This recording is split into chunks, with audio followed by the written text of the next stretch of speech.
7 ঘন্টা সময় লেগেছে।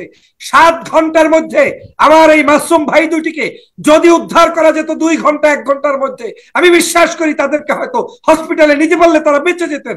তাদের মাথা থাকলে দেওয়া হয়েছে, রক্ত বের করা হয়েছে। আপনার নিশ্চয়ই মনে আছে পাঁচিমের শাপলা চত্বর, 20 মিনিটের নোটিশে সমগ্র জায়গার কারেন্ট বন্ধ করে দিয়ে, পত্রিকা বন্ধ করে দিয়ে, টিভি নিউজ বন্ধ করে দিয়ে আলেমদের রক্তগুলো চুষে চুষে খেয়েছেন। কি কারণে খেয়েছেন? বলেছিলেন কি যে এদেশে বিশৃঙ্খলা সৃষ্টি করতে দেওয়া হবে না। তাহলে তখন আপনি ক্ষমতা প্রয়োগ করতে পারলেন বিশৃঙ্খলা বন্ধের স্বার্থে, জাতীয় স্বার্থে, আলেমদের রক্ত চুষে। আপনি গতকালকে সারা বাংলাদেশ তাকিয়ে আছে এই আশরাফুল এবং আসাদুল, এই দুইটা ভাইকে সহ 7 জন মানুষকে পিটানো হচ্ছে 7 ঘন্টা পর্যন্ত। কিসের প্রশাসন আপনার, কিসের পুলিশ আপনার, কিসের আর্মি আপনার, কিসের বিজিবি আপনার? আপনারা গিয়ে সেখানে উদ্ধার তৎপরতা করে তাদেরকে বাঁচাতে পারলেন না। এটাই স্বাধীন বাংলাদেশের ব্যর্থতা। আমার কাছে মনে হচ্ছে কেউ না কেউ পিছন থেকে গিয়েছিল, পরবর্তীতে স্থানীয় মধুখালীর পুলিশে গিয়েছিল, তারাও আক্রমণের শিকার হয়েছে। পরবর্তীতে অতিরিক্ত ফোর্স সাগর ভাই এখানে গিয়েছে। আমি তো পত্রিকা পড়ে আপনাকে নিউজ বলছি, গিয়েছে ইজ নট এনাফ। আপনি আমাকে যখন হত্যা করা হয় সেটাই বলেছি, এটাই নট এনাফ। আমি শাপলা চত্বর উদাহরণটা টানতাম না, কেন টেনেছি? আপনি যখন সেটাকে মনে করেছেন যে দমন করার দরকার, দমনের স্বার্থে আপনি সদাল বলে গিয়েছেন। আপনি হিন্দু ভাইদের এই জায়গাটায় যেতে পারেন নাই কেন? হিন্দু ভাই তো হিন্দু নয়, এই হিন্দু তো হিন্দু নয়। এই হিন্দু তো হিন্দু যদি বিশ্বাস করে, ধর্ম যদি পালন করে, তাহলে কোনো মানুষকে তিনি মারতে পারেন না। আমি মনে করি এই হিন্দু হিন্দু নয়, তিনি জঙ্গি, তিনি সন্ত্রাস, তিনি মানুষকে হত্যাকারী, তিনি রক্তচোষা। তারা বাংলাদেশের মানুষের মধ্যে আজকের সমস্যা বিরাজ করাতে চায়, হিন্দু মুসলিম আলেম ওলামার মধ্যে দাঙ্গা সৃষ্টি করতে চায়।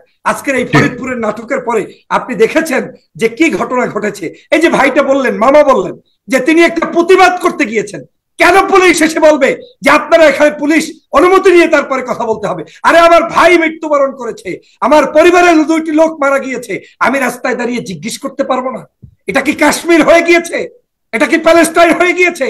এটা কি আজকের ইসরায়েল হয়ে গিয়েছে যে ইসরায়েলে বসে আপনি যা ইচ্ছা তাই করবেন, বাংলার মুসলমানদের উপরে আপনি আক্রমণ চালাবেন? এটা হতে পারে না সাগর ভাই। আমরা দেখেছি যে বাংলাদেশের মুসলমানরা সব সময় এই বাংলাদেশে স্বাধীনভাবে সকল ধর্মকর্মের উপরে সম্মান রেখে, শ্রদ্ধা রেখে তারপরে বড় করেছে মানুষদের। আপনি যখন বলেছেন প্রশাসন এসেছে, প্রশাসন যদি সত্যিকার যায় তাহলে সেই 57 জন সেনা অফিসারও হত্যা হতো না। আজকের এই জায়গায় হিন্দু ছিল বিদায়ী প্রশাসন ব্যর্থ হয়েছে, কারণ হিন্দু আজকে বাংলাদেশে এমন অবস্থায় পৌঁছে গিয়েছে যে এখন প্রশাসনের চাইতে শক্তিশালী হিন্দু। এখন হিন্দুর গায়ে গুলি করবে, রাবাল বুলেট ছুড়বে, নাকি তাকে কাঁদানি গ্যাস ছুড়বে, সেটার জন্য ঠিক আছে আমরা এটাকে এইটার অনুমতি নাও। আপনাকে বলছি কোন ধর্মগোষ্ঠীকে আমরা যারা এই ঘটনা ঘটিয়েছে তাদের প্রতি প্রশাসন যথাযথ ব্যবস্থা নিচ্ছে কিনা, সরকারের দৃষ্টিভঙ্গি কতটা? আমি আমার বক্তব্যটা যদি 1 মিনিট ক্লিয়ার করতে না দেন, একদম না, 30 সেকেন্ড মিসলিডিং হবে। আমি যেটা বুঝাতে চাই, সত্যিকার ধর্মপ্রাণ হিন্দু, সত্যিকার মুসলমান কারোর উপরে আক্রমণ করতে পারে না। আপনি বলছেন যে এখানে আপনার প্রশাসন উপকার করেছে, প্রশাসন গিয়েছে। যদি সত্যিকার যায় তাহলে এই হিন্দুদের উপরে রাবার বুলেট ছুড়ে, প্রয়োজনে ওই সন্ত্রাসীদের উপরে আপনার সেখানে কাঁদানি গ্যাস ছুড়ে, তারপরে হলেও আপনার প্রয়োজনে 1000 2000 লোক পাঠিয়ে তারপরে এই 7 জন মানুষকে উদ্ধার করা যেত। 7টা ঘন্টা আপনি কম সময় ভাববেন না। 7টা ঘন্টা বসে মানুষ দুটার মাথা থেতলে দিয়ে হত্যা করা হয়েছে। আমি মনে করি এটা রাষ্ট্রীয়ভাবে হত্যা করা হয়েছে কোন একটি দেশের ইঙ্গিতে, যে ওই মানুষগুলা মৃত্যু না হলে।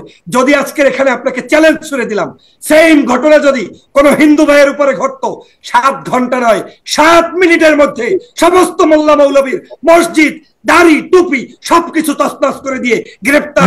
মুসলিমের উপরে ঘটতো আপনি বলছেন?